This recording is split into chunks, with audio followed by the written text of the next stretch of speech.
السلام عليكم ورحمة الله وبركاته.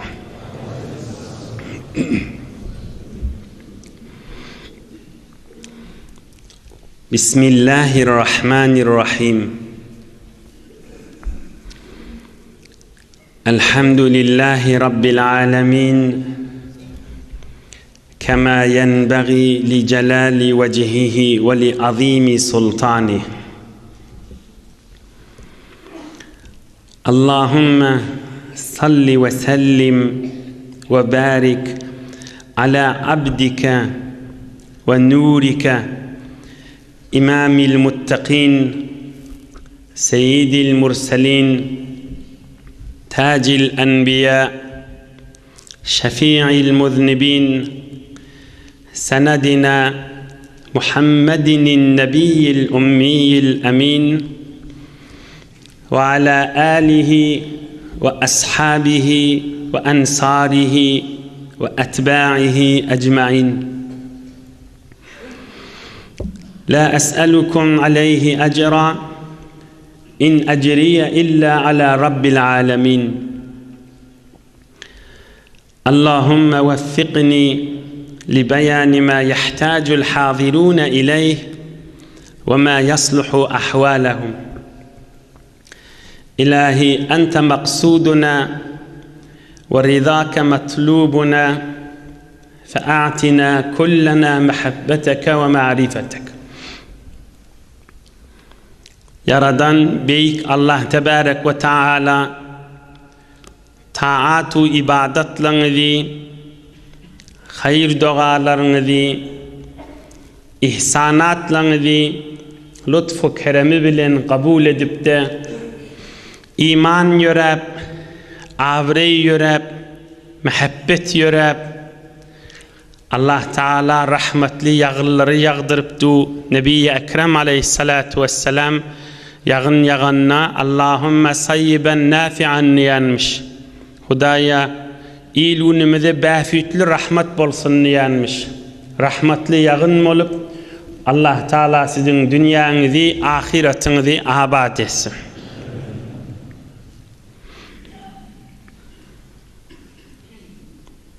Bu gecede Hazreti Ömer radıyallahu anh aytmışlin saçağın üstüne meyveler koyulanına meyvelen qavsı saylanıp iyilşiyali. Hazreti Sa'd'ın de derman gürrüğünden bir geceki gürrüğün saçağına ak hakıl ve dürüğü dertlere derman gürrüğün saçağına bir gecede koyulacaktır. Her kim özünün haklı, özünün derdine derman olması ve her kim özünün dünya ahiretine gereğini almak iştiyanın ve aytiyanın vazifesi. Hazreti Ali radıyallahu anh bir derman sözü var cemaatler gürrüğüne girmekek. Hazreti Ali radıyallahu anh El-İslam huve teslim. Ay bir derman, ay bir tikelep mana aydıptır. İslam dediği boyun almak dediği deyiptir. Allah'ın buyruğunu men boyun alım demek. Ve teslim huvel yakin. Boyun almak dediği bütün ananmak bilen molyer deyiptir. Boyun alayan adam anan ya boyun alıyor. Vel yakin huve tasdik. Anan yan adam doğrudur şu deyip oğruya deyiptir. Ve tasdik huvel ikrar. Doğru diyen adam dili bilinini doğru diyer deyiptir. Vel ikrar huvel ada. Vel ada huvel amelus salih. Dili bilen Allah'ın emrini doğrudur diyen iş bitirir deyiptir. iş bitirir diýdigi de amale salih eder diýdigi diýipdir. Ine İslam dinini bir seteriň içinde aýtyp berdi. Inanmak, boýnalmak, dogrudur diýmek we merde amal bolmak, iş bitirmek, amale salihin ýüze çykarmak we gursagyňda da bolmakda. Ine diniň manasy. Bu gecede amal adamlarynyň mertlerinden inşallah iki urun hyzmatyny da ýetiren. İki urun içinde saylap her kim özüniň dünýä ahiret gerek dersini alyp dursun. Hazreti Ömer radıyallahu anh ul koşun leşker teýýarlapdyr. Arakda Yezdejerdin kahy varmış. Yezdejerd padşahın kahy varmışdy. Qadisiye diýen ýerde. Ul koşun serwaz koşun teýýarlapdyr. We şoňa da Hazreti Sa'd şonu başatmeli bolupdyr. Sahabalaryň agzy birikdirip, şu Sa'dy şu koşuna baş edeýli diýipdirler. Hazreti Sa'dy şu koşuna baş etmeli bolup, uğratmaly bolupdyrlar. Şonda Hazreti Ömer radıyallahu anh Hazreti Sa'da name yazıp nasihat edipdir. Ve yanına çağırıp da yüzde nasihat edipdir. Bir adam ulu koşun sürüp bariye ulu kon bir imperatorini ayırmadan çüreyim. Sasanilerin ahırın külli satsağıyığın almadan çüreyim. Indi muňa bir mana, muňa bir bölek, muňa bir tiki bir manalary ýazyp, bu koşunyň başyna Hazreti Sa'da name ýazypdyr we bir tofar söz bilen aýdypdyr. Şonuň içinde 4 bölegini, 4 maddasyny inşallah size okap manasyny aýtyp bereň. Deslap kysy, ey Sa'd,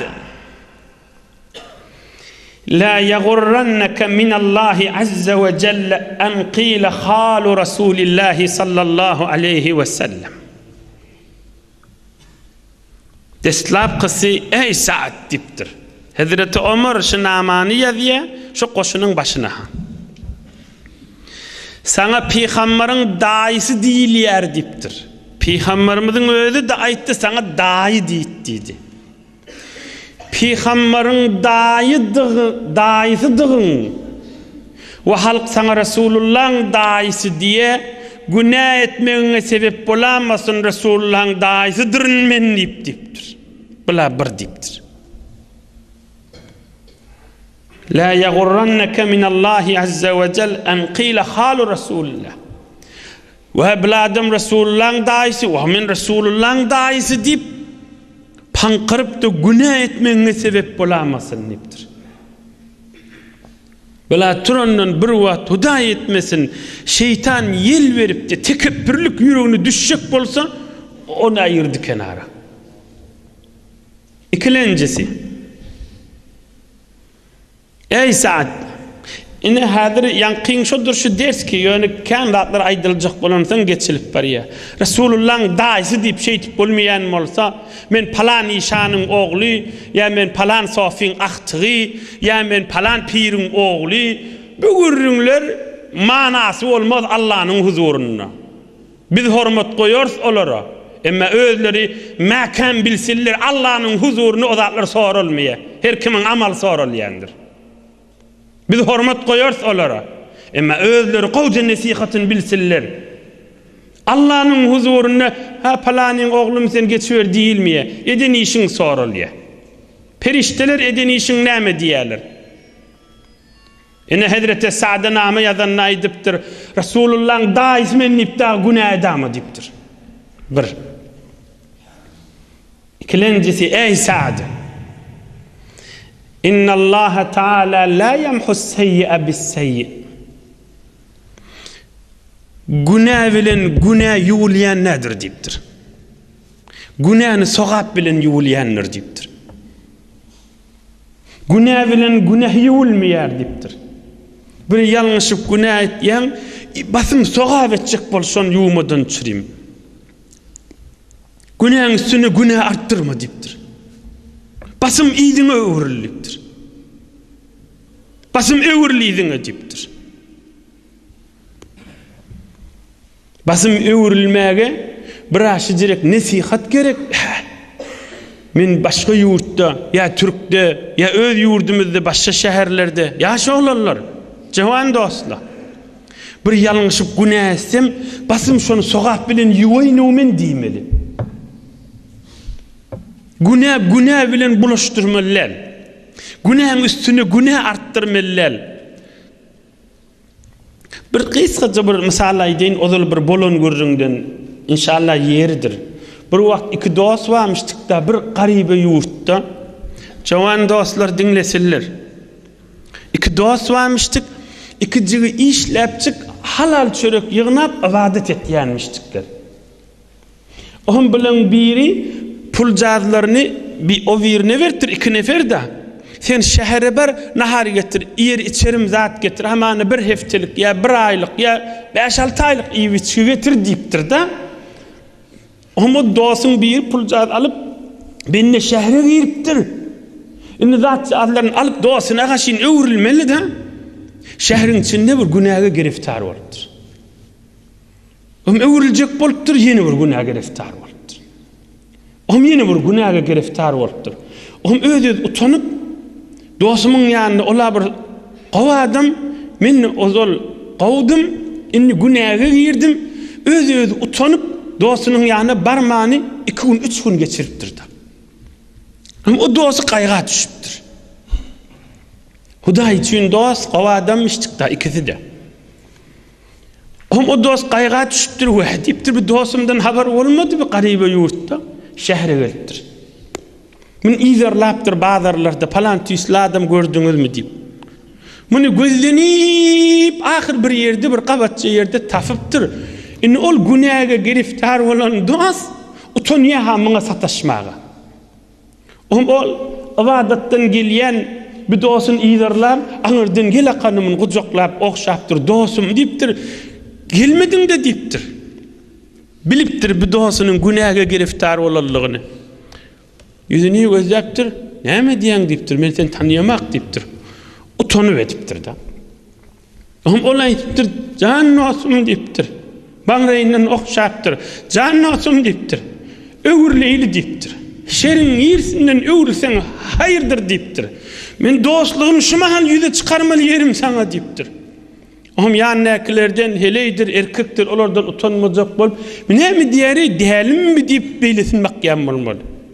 O dost ýene gujaklap, ağlapdyr. "Jan nosum, menden utanma" diýipdir. "Hudaýdan utanaýly" diýipdir. "Menden hiç çekinme, hiç wagt ýüzüňe wurmaryn" diýipdir, "Ýalňyşanyň" diýipdir. "Jan nosum, gideýli" diýipdir. "Inni goý bir milenне" diýipdir. Elinden ýapşakana çykyp gidiberdir. Elinden ýapşakana bilece gidiberdirler. Günahny ýuwmaýar hiç wagtda. Günahın üstüne o garaňkylygy artdyrýar jemaatlar. Ey Sa'd, ýalňyşyp basym tawba etdik.